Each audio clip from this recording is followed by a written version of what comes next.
seperti resiko kondisi air yang tidak berimbang. Cukup sulit disejajarkan secara akurat dan faktual. Resiko terjadi pengaturan haluan jalur yang dirasa kurang puas atau dirugikan kendati telah disahkan, di mana belum ada aturan yang ketat untuk penetapan registrasi keanggotaan atlet. Sehingga atlet dari jalur 1 bisa membantu atau tidak dipermasalahkan ikut serta dalam mendayung di jalur yang lainnya. Jika dalam situasi pertandingan yang ketat dengan rata-rata kekuatan yang berimbang, tentu ini bisa berpengaruh dalam perpacuan. Menjadi piawai dalam pengaturan untuk mengkoordinasikan pendayung yang stabil berlapis-lapis, baik dari satu tim maupun lintas tim pendayung jalur lainnya di waktu hari perpacuan, ini sangat menguntungkan.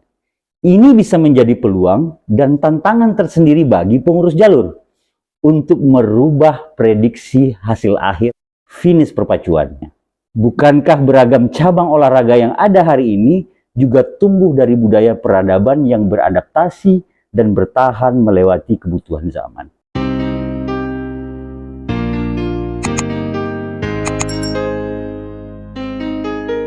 Assalamualaikum warahmatullahi wabarakatuh. Halo teman-teman, berjumpa lagi di kanal video podcast Sudut Diskusi bersama saya Pispian Rahman. Sebagai sebuah tradisi unik yang sudah tidak asing lagi terutama bagi masyarakat yang ada di Kabupaten Kuantan Sengi dan Indragiri Hulu, Provinsi Riau. Ya, pacu jalur, sebuah perlombaan perahu panjang yang penuh dengan semangat kompetisi, sekaligus kental dengan nilai-nilai tradisi leluhur. Di pembahasan kali ini, kita akan melihat pacu jalur dari dua perspektif, yaitu perspektif pelestarian tradisi dan perspektif pertandingan dalam konteks olahraga. Teman-teman, pertama dari perspektif pelestarian tradisi. Pacu jalur bukan hanya sekedar perlombaan. Ini adalah perayaan budaya dan warisan dari leluhur yang kaya dengan nilai-nilai tradisi. Ini mempererat ikatan komunitas dengan melibatkan orang-orang dari berbagai desa, kelompok masyarakat dalam lingkungan kecamatan, bahkan lintas daerah kabupaten. Ada rasa kebersamaan dan solidaritas yang terbentuk dari tradisi ini. Penyelenggaraan pacu jalur diyakini cara yang efektif untuk meneruskan nilai-nilai budaya dan sejarah leluhur kepada generasi muda. Akan pentingnya kerjasama, strategi atas warisan budaya. Kemudian yang kedua, dari perspektif pertandingan dalam konteks olahraga misalnya. Dari sudut pandang ini, pacu jalur tentu perlu menawarkan kompetisi yang adil dan fair play, sesuai aturan lomba atau tertuang dalam ketentuan bersama. Dapat diidentifikasi setidaknya ada 3 aspek situasi perpacuan yang bersaing ketat. Nah, perlu menjadi perhatian. Yang pertama, aspek alam, seperti aliran sungai antara sisi kiri dan sisi kanan sungai. Tantangannya seperti resiko kondisi air yang tidak berimbang.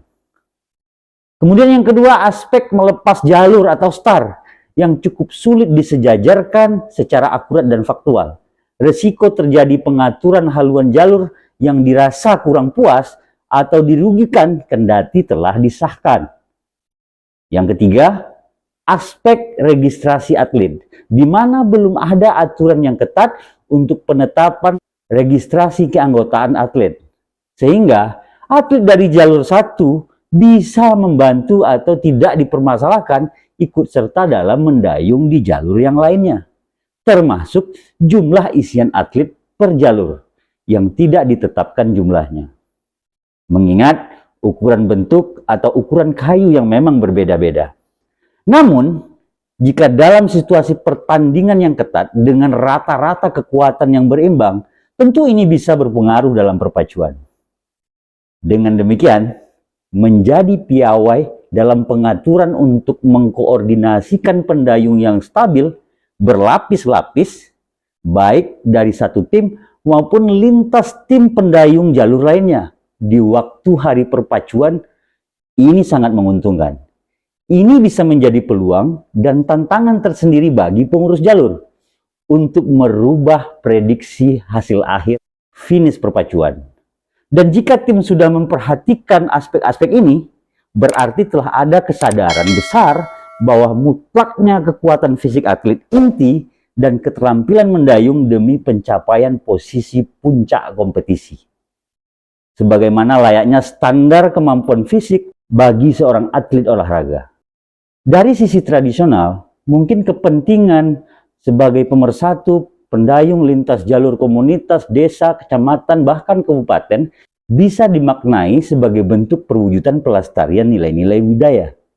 Namun, tantangan ke depan seperti potensi konflik dan tekanan sosial harus dikelola dengan hati-hati agar tidak merusak esensi dari tradisi ini. Sementara, aspek perspektif olahraga dengan elemen kompetisi yang adil dan dinamis juga tentu perlu dan menarik diperbincangkan. Karena ada prinsip fair play, diperhatikan setiap perkembangannya. Bukankah beragam cabang olahraga yang ada hari ini juga tumbuh dari budaya peradaban yang beradaptasi dan bertahan melewati kebutuhan zaman? Untuk memastikan tradisi ini bisa tetap relevan dan bermanfaat serta eksis di masyarakat, akhirnya tantangan dari kedua perspektif ini perlu dikelola dengan baik. Pengaturan yang lebih baik dan kesadaran akan pentingnya menjaga esensi tradisi serta prinsip fair play akan membantu pacu jalur menjadi ajang yang tidak hanya kompetitif, tapi juga berakar serta bermakna secara budaya. Itulah sudut diskusi kita hari ini. Semoga bermanfaat. Terima kasih sudah menonton.